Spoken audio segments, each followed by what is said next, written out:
जैसा कि आप सभी जानते हैं, रेक्टम के बारे में बहुत कुछ हम लोग पढ़ चुके हैं, देख चुके हैं।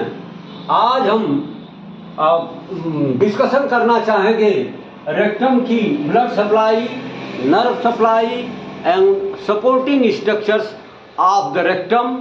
और ये सब डिस्कशन करने के बाद हम चर्चा करेंगे क्लिनिकल एनाटॉमी ऑफ रेक्टम। और क्लिनिकल एनाटॉमी रेक्टम के बाद रेक्टम का जो चैप्टर है वो एंड हो जाएगा, क्लोज हो जाएगा। फिर अगले एपिसोड में हम कोई नई वीडियो लेकर के आएंगे।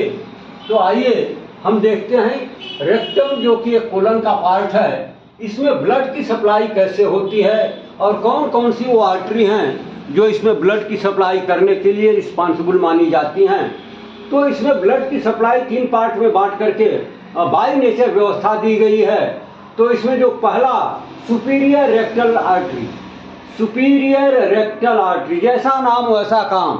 रेक्टम के सुपीरियर पार्ट में जिस आर्टरी के द्वारा ब्लड की सप्लाई की जाती है उसको हम नाम देते हैं सुपीरियर रेक्टल आर्टरी, जैसा नाम वैसा काम। दूसरी आर्टरी का जो नाम लिया जाता है वो है मिडिल रेक्टल आर्टरी, यानी रेक्टम के मिडिल पार्ट में जिस आर्टरी के द्वारा ब्लड की सप्लाई की जाती है उस आर्टरी का हम नाम जानते हैं कैसे, मिडिल रेक्टल आर्टरी। लेकिन अभी भी इसका एक जो लेटरल एस्पेक्ट यानी सैक्रम का मीडियल एस्पेक्ट जो बचा हुआ है, वहां पर एक तीसरी आर्टरी ब्लड की सप्लाई करती है। उस आर्टरी का नाम है मीडियल सैक्रल आर्टरी, यानी वह आर्टरी जो सैक्रम के मीडियली रेक्टम को ब्लड की सप्लाई करने के लिए जिम्मेदार मानी जाती है, उस तीसरी आर्टरी का नाम है मीडियल सैक्रल आर्टरी।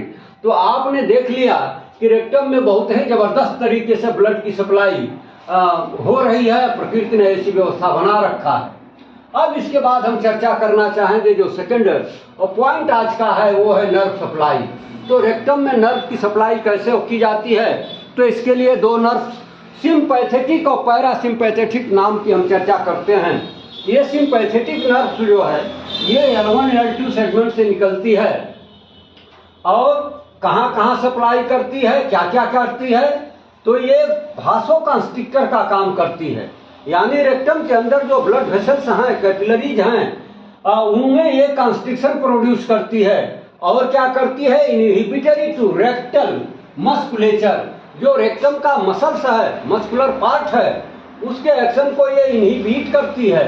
और क्या करती है, motor to internal sphincter, rectum में जो इंटरनल स्फिंक्टर पाया जाता है उसको ये मोटर रिस्पांस करती है, मतलब वहाँ के सेंसेशन को रिसीव नहीं करती है बल्कि रिस्पांस करती है।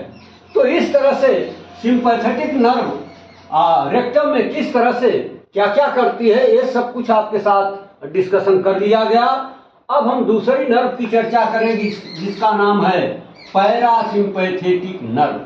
तो ये S2, S3, S4, जैसा कि आप जानते हैं सैक्रम में 5 पार्ट होते हैं। तो वहीं से जो उसमें हर से प्रत्येक पार्ट से एक निकलती है नर्व, तो उसमें जो S2 है, S3 है, S4 है, ये through superior mesenteric and inferior mesenteric. ये मेसेंट्रिक क्या है, सुपीरियर इंफीरियर तो आप समझ रहे होंगे, बट ये मेसेंट्रिक क्या है, ये दोनों में लगा हुआ है, सुपीरियर मेसेंट्रिक, इंफीरियर मेसेंट्रिक। यानी ये पेरिटोनियम का एक फोल्ड होता है जो इंटेस्टाइन के पोस्टेरियरली अटैच होता है, उसको हम नाम देते हैं मेसेंट्री। तो ये थ्रो द सुपीरियर मेसेंट्री और इंफीरियर मेसेंट्री के द्वारा यहाँ से निकलती है। और क्या होता है, inferior or hypogastric plexus, inferior का मतलब नीचे और हाइपोगैस्ट्रिक का मतलब हाइपो टू गैस्टर। गैस्टर क्या है, ये स्टमक का सिनोनिम है, गैस्टर माने स्टमक। तो उसका जो निचला रीजन होता है, यानी राइट इलियक फोसा या लेफ्ट इलियक फोसा या राइट इलियक रीजन और लेफ्ट इलियक रीजन के मिड में जो तीसरा डिवीजन होता है उसको हम नाम देते हैं हाइपोगैस्ट्रिक, क्योंकि it is situated just below the गैस्टर। ये स्टमक के जस्ट नीचे पाया जाता है, वहां पर प्लेक्सेस पाए जाते हैं, मतलब नर्व्स की नेटवर्किंग है, सघन एक जाल है। तो उनके द्वारा भी ये सिंपैथेटिक नर्व सप्लाई करती है। करती क्या है, motor to musculature of the rectum, ये जो रेक्टम का मस्कुलर पार्ट है, मसल्स हैं, उनमें मोटर रिस्पांस करती है और क्या करती है, inhibitory to the internal sphincter. ये जो इंटरनल स्फिंक्टर है उसके एक्शन को ये इनहिबिट करने का काम करती है। तो ये देखिए, ये इनहिबिट कर रही है, inhibitor to the internal sphincter. लेकिन वही सिंपैथेटिक जो इसका कंट्राडिक्शन का काम करती है, इसके जस्ट अपोजिट रिस्पांस करती है। तो मोटर टू इंटरनल स्फिंक्टर, यानी वो मोटर रिस्पांस करती है और ये इंटरनल स्फिंक्टर के फंक्शन को इनहिबिट करती है, उसके लिए इनहिबिटरी नर्व का काम करती है। अब आ जाइए, जो तीसरा पॉइंट है वो है सपोर्ट्स ऑफ द रेक्टम, यानी वो कौन कौन से स्ट्रक्चर्स हैं जो रेक्टम को अपनी जगह पर बने रहने के लिए, उसको स्टेबल करने के लिए उसको सपोर्ट करते हैं, और किन किन के द्वारा उसको सपोर्ट मिलता है ताकि वो अपने सही पोजीशन में पड़ा रहे। तो वो है, इसको सपोर्ट देने वाला पहला है पेल्विक फ्लोर, यानी पेल्विक फ्लोर इसको काफी सपोर्ट करता है। दूसरा है फेसिया ऑफ बाल्डेयर, ये फेसिया ऑफ बाल्डेयर ये साइंटिस्ट के नाम के साथ इसका नाम जोड़ दिया गया। ये बाल्डेयर वही साइंटिस्ट हैं जिन्होंने इस फेसिया का सबसे पहले इसको सर्च किया था, तो उनके नाम से इसको जोड़ दिया गया, फेसिया ऑफ बाल्डेयर। तीसरा स्ट्रक्चर जो इसको सपोर्ट करता है वो है lateral ligament of rectum. Rectum के लैटरली जो लिगामेंट पाया जाता है, तो उस लिगामेंट का नाम वही रख दिया गया उसके साइड के वजह से, लोकेशन की वजह से, लैटरल लिगामेंट ऑफ रेक्टम। तो इससे इसको अच्छा खासा मजबूती मिल जाती है, सपोर्ट मिल जाता है। और क्या, रिट्रोवेसाइकल फेसिया ऑफ डिनोन विलियर्स, ये साइंटिस्ट का नाम है जिन्होंने इस फेसिया का सबसे पहले इन्वेस्टिगेशन किया था। तो ये कहाँ रहती है, तो ये है रिट्रोवेसाइकल फेसिया। रिट्रो का मतलब बिहाइंड और वेसाइकल का मतलब यूरिनरी ब्लैडर। ये फेसिया यूरिनरी ब्लैडर के बैक या बिहाइंड में पाई जाती है, इसलिए इसका नाम रख दिया गया रिट्रोवेसाइकल फेसिया। और साइंटिस्ट का नाम इसमें जोड़ दिया गया जिन्होंने फर्स्ट ऑफ ऑल इसको सर्च किया था, तो इसका नाम हो गया रिट्रोवेसाइकल फेसिया ऑफ डिनोन विलियर्स। यानी इस साइंटिस्ट के नाम के साथ इस फेसिया का के लोकेशन के आधार पर इसका नामकरण कर दिया गया, रिट्रोवेसाइकल फेसिया ऑफ डिनोन विलियर्स। और जो पांचवा स्ट्रक्चर है वो भी इसको कितना सपोर्ट करता है, आगे देखिए, पेल्विक पेरिटोनियम। पेल्विक पेरिटोनियम जो पेल्विक रीजन में पेरिटोनियम पाई जाती है, उसके द्वारा भी इसको सपोर्ट मिलता है। और छठवां बताया गया पेरिनियल बॉडी। ये पेरिनियल बॉडी इसको काफी सपोर्ट करती है। तो उसको सपोर्ट्स ऑफ रेक्टम में ये 6 पॉइंट आपको याद रखने होंगे, आपसे परीक्षा में पूछा जा सकता है। Supports of the rectum, rectum को सपोर्ट देने वाले कौन कौन से स्ट्रक्चर्स हैं उनको लिस्ट करिए। तो ये जान लीजिए ऐसे, pelvic floor, fascia of Waldeyer, lateral ligament of rectum, retrovesical fascia of Denonvilliers, pelvic peritoneum और पेरिनियल बॉडी। ये स्ट्रक्चर्स मिलकर के इस रेक्टम को सपोर्ट करते हैं ताकि ये अपने सही पोजीशन में स्टेब्लिश हो सके। अब हम बात करेंगे, ये लास्ट टॉपिक होगा रेक्टम से संबंधित, क्लिनिकल एनाटॉमी ऑफ रेक्टम। यानी जैसे शरीर के विभिन्न पार्ट्स में तरह तरह की बीमारियां हो सकती हैं, प्रॉब्लम हो सकती हैं, तो रेक्टम भी इससे कोई अछूता नहीं है। रेक्टम में भी बहुत सारी कॉम्प्लिकेशंस हो सकती हैं, बहुत सारी प्रॉब्लम हो सकती हैं जो एक हेल्थ प्रॉब्लम क्रिएट कर सकती हैं। तो इसमें जो कुछ दिखाया गया, कैसे उसको आप एग्जामिन करोगे, कैसे आप उसको सर्च करेंगे, कैसे देखेंगे, क्या क्या करेंगे। तो इसमें पहला पॉइंट बताया गया प्रॉक्टोस्कोपी। प्रॉक्टोस्कोपी का मतलब प्लस सिग्मोइडोस्कोपी। प्रॉक्टो बोलते हैं रेक्टम को, प्रॉक्टो माने रेक्टम, तो प्रॉक्टोस्कोपी। और कोपी शब्द लगा हुआ है इसमें, स्कोपी शब्द मतलब डायरेक्ट विजन। तो कोई डिवाइस होती है, कोई इंस्ट्रूमेंट होता है जिसके माध्यम से हम ये रेक्टम के अंदर डायरेक्ट विजुअल एग्जामिनेशन कर पाते हैं, उसी को बोलते हैं प्राक्टोस्कोपी या सिग्मोइडोस्कोपी।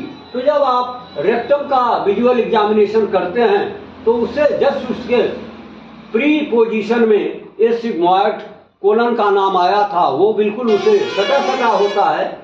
तो एक ही इंस्ट्रूमेंट से दोनों का हम डायरेक्ट विजन या एग्जामिनेशन कर पाते हैं। Direct vision of interior of rectum, rectum के अंदर का हम डायरेक्ट एग्जामिनेशन कैसे करते हैं, तो एक डिवाइस के सहायता से ऐसा कर पाते हैं। एंड एनल कैनाल, और एनल कैनाल का भी, क्योंकि यही से हम उसको इंट्रोड्यूस करते हैं विच स्पेशल इंस्ट्रूमेंट, उसको उस इंस्ट्रूमेंट का या डिवाइस का नाम है प्राक्टोस्कोप या सिग्मोइडोस्कोप। यही वो इंस्ट्रूमेंट है या यही वो उपकरण है या यही वो डिवाइस है जिसके माध्यम से हम, जिसकी सहायता से हम ये एनल कैनाल, रेक्टम और सिग्मोइड कोलन, इन सभी का इंटरनल डायरेक्ट विजन करके एग्जामिनेशन कर पाते हैं।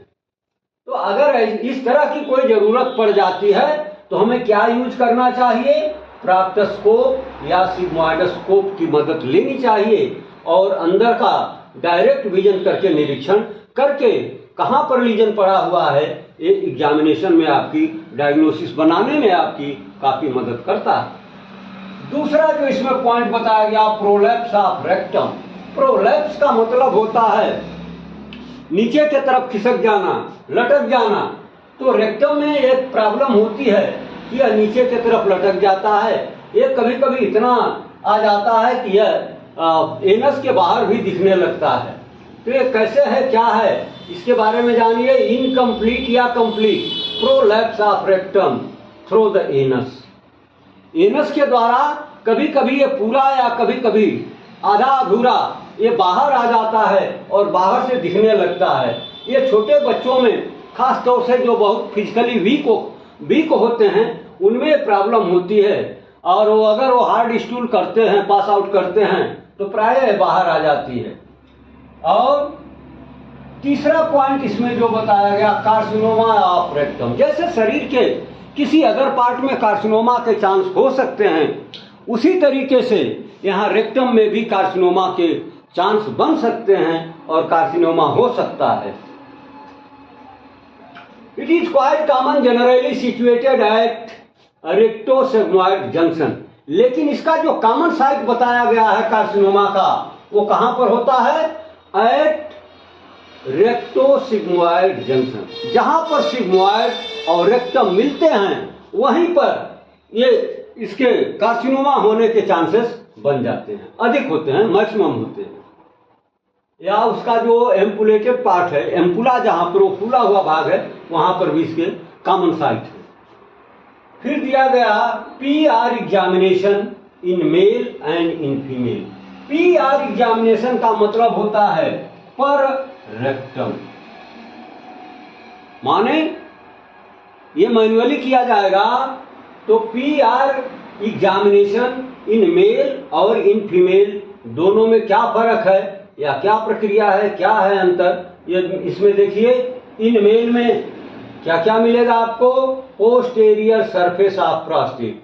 जब आप इसका पर रेक्टम यानी रेक्टम के द्वारा आप एग्जामिनेशन करते हैं थ्रू एनल कैनाल, तो क्या क्या मिलेगा, posterior surface of prostate. Prostate के पोस्टेरियर सरफेस पर आपके फिंगर्स जाएंगे, वो पल्पिटेट होगा, टच होगा आपके फिंगर से। और क्या होगा, सेमाइनल वेसाइकिल। ये सेमाइनल वेसाइकिल और प्रोस्टेट दोनों बिल्कुल सटे सटे होते हैं। और जब आप पीआर एग्जामिनेशन करेंगे मेल के केस में, तो ये दो स्ट्रक्चर आपको मिलेंगे और तीसरा मिलेगा भास डिफरेंस। अब इसमें यह है कि ये सेमाइनल वेसाइकिल या प्रोस्टेट या भास डिफरेंस, ये तीनों ऑर्गन ऐसे हैं जो मेल ऑर्गन की श्रेणी में आते हैं, ये फीमेल में एब्सेंट होते हैं। तो फीमेल में इनके पल्पिटेट होने का, इनके मिलने का कोई सवाल नहीं उठता है। लेकिन मेल का जब आप ये पीआर एग्जामिनेशन करते हैं तो यही स्ट्रक्चर मिलते हैं posterior surface of prostatic gland, seminal vesicles और वास डिफरेंस। वास डिफरेंस जानते हैं, ये टेस्टिस से स्पर्म को कैरी करते हुए और यूरेथ्रा तक पहुंचाने का काम करती है, लेकिन ये यूरेथ्रा तक पहुंचे उसके पहले ही ये सेमाइनल वेसिकल से डक्ट निकलती है, सेमाइनल वेसिकल डक्ट, उसे कनेक्ट होकर एक तीसरी डक्ट बना देती है और वही डक्ट जाकर के यूरेथ्रा में खुलती है और स्पर्म को डिस्चार्ज करती है। उस डक्ट का नाम कहा जाता है इजैकुलेटरी डक्ट। तो ये सिर्फ और सिर्फ मेल स्ट्रक्चर्स हैं, मेल ऑर्गन्स हैं, इसलिए मेल के पीआर एग्जामिनेशन में इनको हम टच कर पाते हैं, देख पाते हैं। लेकिन अगर फीमेल के अंदर पीआर किया जा रहा है तो वहां पर आपको क्या क्या मिलेगा? पेरिनियल बॉडी मिलेगी, सर्विक्स मिलेगा, फिर presenting part of foetus during delivery. अगर वो महिला प्रेग्नेंट है तो क्या मिलेगा? फीटस का जो प्रेजेंटिंग पार्ट है जिधर से उसको बाहर आना है वो मिलेगा। सर्विक्स का मतलब यूट्रस का जो लोअर पार्ट होता है उसको नाम देते हैं सर्विक्स, तो सर्विक्स पल्पिटेट होगा और क्या होगा? पेरिनियल बॉडी होगी। तो मेल और फीमेल में जब आप एग्जामिनेशन करते हैं तो दोनों में जो ऑर्गन्स आपको पल्पिटेट होंगे, आपके फिंगर से टच होंगे, वो डिफर होंगे इन बोथ सेक्सेस। लेकिन कुछ ऐसे स्ट्रक्चर्स हैं जो मेल और फीमेल दोनों में पाए जाते हैं। वो कौन कौन से होते हैं? ये देखिए, एनोरेक्टल रिंग। ये एनोरेक्टल रिंग क्या है? जहां पर एनल कैनाल और रेक्टम मिलते हैं वहां पर एक रिंग लाइक स्ट्रक्चर बनता है, उसको बोलते हैं एनोरेक्टल रिंग। दूसरा स्ट्रक्चर जो ये दोनों में कॉमन है, क्योंकि रेक्टम और एनल कैनाल तो मेल में भी है और फीमेल में भी है, तो ये तो दोनों में मिलेगा। फिर क्या मिलेगा दोनों में? कॉक्सिस एंड सैक्रम, ये भी कॉमन है, ये मेल में भी मिलेगा, सेम एज फीमेल में भी मिलेगा। तो जब आप पीआर एग्जामिनेशन करते हैं तो both sexes male and female में जो कॉमन स्ट्रक्चर्स हैं वो पहला है एनोरेक्टल रिंग, दूसरा है कॉक्सिक्स, तीसरा है सैक्रम और चौथा है इस्टियोएनल फोसा और क्या है? इस्टियल स्पाइंस। तो ये सब उसके हिप बोन के पार्ट हैं, तो ये सब मिलेंगे मेल में भी और फीमेल में भी। तो इन्हीं शब्दों के साथ अब ये रेक्टम का द एंड हो गया। बाकी अगली वीडियो में हम आपको किसी नए टॉपिक पर चर्चा करना चाहेंगे आपके साथ।